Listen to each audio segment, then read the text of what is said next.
Good morning, students. Today we are here to continue our chapter, and I am going to discuss about the physical properties of non-metals. That non-metals, as you all know that metals के बारे में हम पढ़ चुके थे कि metals की हमने properties पढ़ी थी कि शाइनी होते हैं, lustrous होते हैं वो, ठीक है, मैलिबिलिटी डक्टिलिटी पाई जाती है उनके अंदर। और नॉन मेटल्स के बारे में आज हम पढ़ने वाले हैं कि नॉन मेटल जो होते हैं वो कैसे होते हैं, जनरली सॉलिड होते हैं। मतलब ऐसे नहीं कि सभी सॉलिड होते हैं, बट जनरली सॉलिड होते हैं स्टेट में और गैसेस स्टेट में पाए जाते हैं। कार्बन, सल्फर, आयोडीन ये सॉलिड स्टेट में पाए जाते हैं। ऑक्सीजन, नाइट्रोजन एंड हाइड्रोजन ये गैसेस स्टेट में पाए जाते हैं। ये सभी नॉन मेटल्स होते हैं।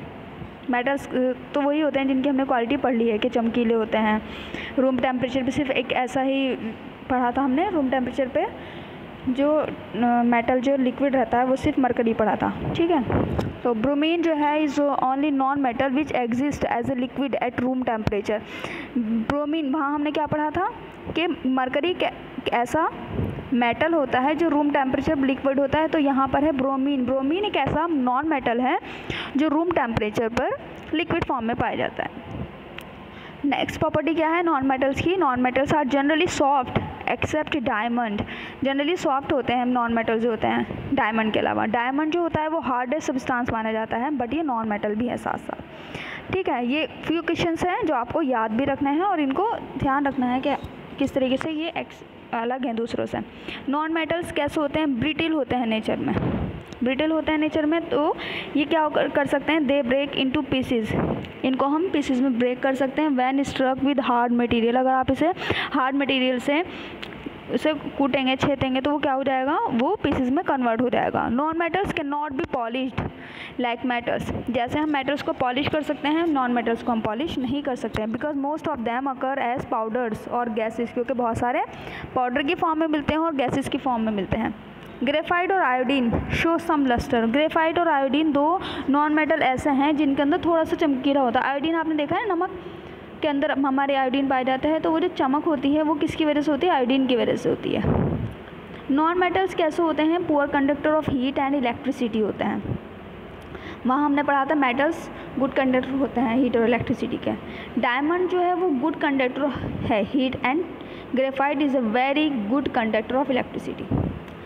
लेकिन यहाँ पर ये एक्सेप्शन आ गया है कि डायमंड जो है वो गुड कंडक्टर ऑफ हीट है एंड ग्रेफाइट जो है वो very good conductor of electricity. अब आप सोचेंगे कि डायमंड में जब सारी ही एक्सेप्शन है तो इसे यहाँ पर क्यों रखा गया है?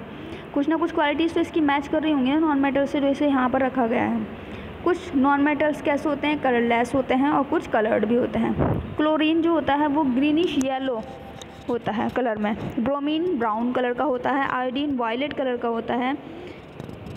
एंड ऑक्सीजन, नाइट्रोजन जो होते हैं वो कलरलेस होते हैं, ठीक है। Non metals do not produce any sound. Non metals किसी भी तरह की कोई आवाज़ प्रोड्यूस नहीं करते हैं, अगर आप उन्हें बीट भी कर लें तो भी। तो ये सोनोरस नहीं होते हैं नेचर में, क्लियर।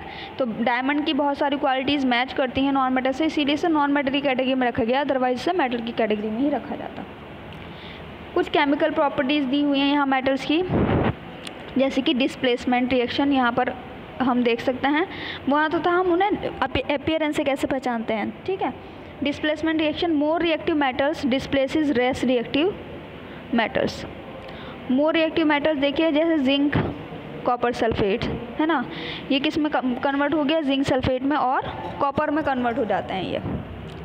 जब जिंक कॉपर सल्फेट के साथ रिएक्ट करेगा तो जिंक सल्फेट और कॉपर में कन्वर्ट हो जाएगा। हालांकि जो जिंक होता है वो मोर रिएक्टिव होता है कॉपर के कंपैरिजन में, so it displaces copper from copper sulphate, ठीक है। ये कॉपर से कॉपर सल्फेट में कन्वर्ट हो जाता है, so it displaces copper from copper sulphate. देखिए कॉपर सल्फेट से कॉपर में कन्वर्ट हो गया, ठीक है।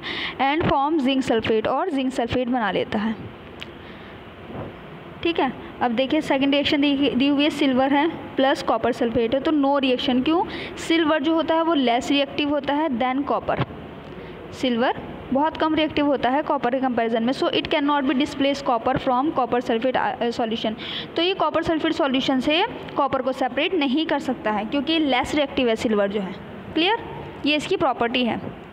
Reactions of metals with acids. अगर हम बात करते हैं मेटल्स की कि एसिड के साथ रिएक्शन करने के बाद क्या होता है, जब कोई भी मेटल रिएक्ट करता है किसी भी एसिड के साथ तो एफरवेसेंस और बबल्स आती है, अजीब सी स्मेल आती है ऑफ हाइड्रोजन गैस की, ये बन जाती है। ठीक है, जैसे मैग्नीशियम है, ठीक है, और सल्फ्यूरिक एसिड है, जब ये इसके साथ रिएक्शन करेगा तो मैग्नीशियम सल्फेट बन गया, ठीक है, और हाइड्रोजन जो गैस है वो रिलीज़ हो जाती है।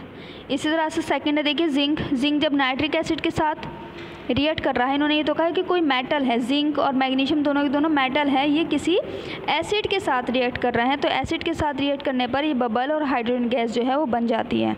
ठीक है, हाइड्रोजन गैस है, बबल किसकी वजह से दिखाई दे रहे हैं, गैस की वजह से।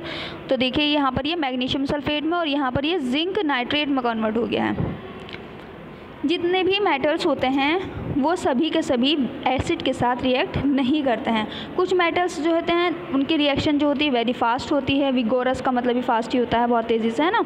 While in others it may be slow reaction और नो रिएक्शन एट ऑल। कुछ मेटल्स ऐसे होते हैं या तो वो रिएक्शन बहुत स्लो करते हैं या फिर करते ही नहीं हैं। आयरन जो होता है, आयरन की अगर हम बात करें लोहे की, iron being a reactive metal को होने के साथ साथ react with oxygen and moisture. जब ये ऑक्सीजन अच्छा मेटल है, रिएक्टिव मेटल है ये, बट साथ साथ अगर ये किसके ऑक्सीजन और मॉइस्चर की प्रेजेंस में भी रिएक्शन करता है atmosphere to form a brown flaky substance called rust. आपने देखा है लोहे के ऊपर जो जंग लग जाता है वो क्यों लगा है, क्योंकि आयरन जो है वो रिएक्टिव है, वो एक रिएक्टिव मेटल है और किसके साथ रिएक्ट करता है, वो ऑक्सीजन और मॉइस्चर। अगर ये दोनों चीज़ें प्रेजेंट होती हैं तो आयरन के ऊपर रस्ट यानी कि जंग लग जाता है। तो रस्टिंग ऑफ आयरन जो है इज़ एन अनडिज़ायरेबल रिएक्शन है। ऐसा नहीं है कि हमारी अच्छे के लिए हो रहा है, अनडिज़ायरेबल है, हमारी इच्छा के अनुसार नहीं होता है, ये अनडिज़ायरेबल रिएक्शन है। Because the layer of rust form falls off exposing the fresh metal to further rusting. क्या होगा, रस्ट लगता रहता है, जंग लगता रहता है और वो चीज़ें ख़राब, जो भी मटेरियल पे जंग लग रहा है वो मटेरियल आपने देखा है धीरे धीरे वो ख़राब होने लगता है, पूरा ही वो कोरोडेड हो जाता है। तो इसीलिए iron objects become weak with the passage of time. जैसे जैसे टाइम बीतता है आयरन के जो मटेरियल्स होते हैं वो वीक हो जाते हैं, आयरन के जो भी वो ऑब्जेक्ट्स बने होते हैं। देखिए यहाँ पर दिया हुआ है आयरन किसके साथ रिएक्ट कर रहा है, मॉइस्चर है ना, O2 और मॉइस्ट एयर में दोनों चीज़ें आ जाती है ना, ऑक्सीजन प्लस वाटर, दोनों चीज़ें जब मिल जाती है तो मॉइस्ट एयर हो गई वो ह्यूमिडिटी, तो रस्ट हो जाता है 2Fe2 and O3 plus H2O। तो पानी पानी से भी रहता है वहाँ पर और क्या होता है वहाँ पर जंग लग जाता है। रस्ट का फॉर्मूला यही है। कोरोजन क्या होता है, corrosion is defined as the process of slow eating of metals due to the attack of air and water on its surface. वही चीज़ है, कोरोजन का मतलब यही होता है कि वो चीज़ धीरे धीरे ख़राब होने लगती है, गलने लगती है। क्यों, क्योंकि स्लो ईटिंग हो रही है मेटल्स की, वो जो मेटल है वो धीरे धीरे ख़त्म हो रहा है। किसकी वजह से, क्योंकि उस पर अटैक हुआ है एयर का एंड वाटर का, मतलब वही मॉइस्चर जो प्रेजेंट होती है एयर में हमारी, ठीक है, उसकी वजह से कोरोडेड हो जाता है कोई भी iron materials. Not only iron is rusted but some other metals are also rusted like copper vessels get coated with a green substances called basic copper carbonate with the passage of time. हम copper जो होता है वो भी आपने देखा होगा कि ग्रीन कलर का चेंज होने लगता है। जो कॉपर घर में रखे होते हैं तांबे के बर्तन, तो वो धीरे धीरे कैसे होने लगते हैं, ख़राब होने लगते हैं, ग्रीन कलर के होने लगते हैं, क्योंकि वो कहीं ना कहीं रिएक्ट कर रहे हैं। It is form due to the reaction of copper with carbon dioxide. ये किसकी वजह से बने हैं कि कॉपर जो है कार्बन डाइऑक्साइड के साथ रिएक्ट कर रहा है और वाटर जो है प्रेजेंट इन द एटमॉस्फेयर। क्योंकि हमारे एटमॉस्फेयर में कार्बन डाइऑक्साइड भी प्रेजेंट है, तो कार्बन डाइऑक्साइड और वाटर के साथ जब वो रिएक्ट करता है तो उसको वो कोरोडेड होने लगता है। कौन, कॉपर। सिल्वर कैसा होने लगता है टाइम के साथ, silver become black and lose their shine. आपने देखा है सिल्वर के हम वो भी पहनते हैं ज्वेलरी वगैरह, तो वो टाइम के साथ साथ उनकी शाइन कम होने लगती है, वो ब्लैक होने लगते हैं। This is because the silver react with hydrogen sulphide gas present in the air. ये इसलिए है क्योंकि हाइड्रोजन सल्फाइड गैस जो प्रेजेंट होती है एयर में H2S, वो सिल्वर के साथ रिएक्ट करती है और सिल्वर को ब्लैक कर देती है।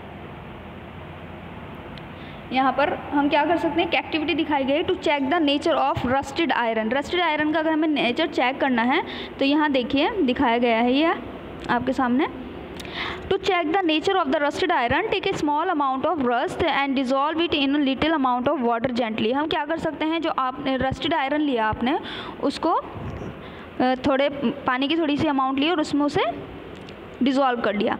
लीव इट फॉर 5 मिनट्स, आप उसे 5 मिनट के लिए छोड़ देंगे and you will see that rust remain suspended in water. आपको क्या दिखाई देगा कि जो रस्ट था उसके ऊपर जो जंग था वो पानी के अंदर सस्पेंड हो चुका है। Now take the red and blue litmus paper, अब हम ब्लू और रेड लिटमस पेपर लेंगे। Apply some drop on both litmus paper, हमारे पास जो वाटर आ चुका है डिफरेंट कलर का, अब हम उसे दोनों ही लिटमस पेपर पर अप्लाई करेंगे। तो हम अप्लाई करेंगे कुछ drop on both litmus paper, you will see that red litmus जो है वो ब्लू में टर्न हो जाएगा। तो so nature of rusted iron is basic, तो हमें ये पता चल जाएगा अगर हमारा क्या सा रेड लिटमस पेपर ब्लू में कन्वर्ट हो रहा है, इट मीन्स जो रस्टेड आयरन है वो नेचर में बेसिक है। ये इससे पता चलता है हमें कि हमारा जो आयरन है वो बेसिक है, वो जो रस्टेड थिंग है वो बेसिक है या फिर एसिड है नेचर में। किसकी वजह से पता चला हमें? जो लिटमस पेपर होता है, ये हमें केमिस्ट्री लैब में इजीली मिल जाता है। लास्ट वन देखिए, reaction of metal with water. जब मेटल का रिएक्शन वाटर के साथ होता है तब क्या होता है? डिफरेंट मेटल्स जो होते हैं वो डिफरेंटली बिहेव करते हैं केमिकल रिएक्शंस की वजह से, क्योंकि जब वो वाटर के साथ रिएक्ट करेंगे तो अलग अलग तरीके से बिहेव करेंगे। Highly reactive metals such as sodium and potassium react vigorously with cold water. जो हाईली रिएक्टिव मेटल्स होते हैं जैसे सोडियम हुआ और पोटेशियम हुआ, वो बहुत स्पीड से विगोरसली रिएक्ट करते हैं ठंडे पानी में। जैसे सोडियम है H2O लिया, 2NaOH plus H2। Magnesium react करता है माइल्डली, मैग्नीशियम बहुत हल्के से रिएक्ट करता है ठंडे पानी में, but vigorously with hot water और स्टीम। हॉट वाटर और स्टीम की बात में ये भाप में बहुत स्पीड से रिएक्ट करता है। जिंक एंड आयरन की बात करते हैं, अगर हम दोनों नीचे रिएक्शन दी हुई है, zinc and iron react very mildly with steam. भाप में तो बहुत माइल्डली जिंक एंड आयरन जो है रिएक्ट करता है, जबकि कॉपर, सिल्वर एंड निकल do not react with water, ये वाटर के साथ रिएक्ट ही नहीं करते हैं। ठीक है, मैंने अभी आपको बताया कि कॉपर और सिल्वर कैसे कोरोडेड होते हैं, वो चीज़ हमने पढ़ी है अभी। ठीक है, तो ये आपके रिएक्शंस यहाँ दी हुई हैं। बाकी अगर आपकी कोई भी क्वेरी है रिगार्डिंग दिस तो आप पूछ सकते हैं। ये सारी हमने प्रॉपर्टीज़ पढ़ी हैं मेटल्स की, कल हम नॉन मेटल्स की प्रॉपर्टीज़ पढ़ेंगे। अगर आपकी कोई भी क्वेरी है तो आप पूछ सकते हैं मैसेज करके। आज के लिए इतना ही, बाय।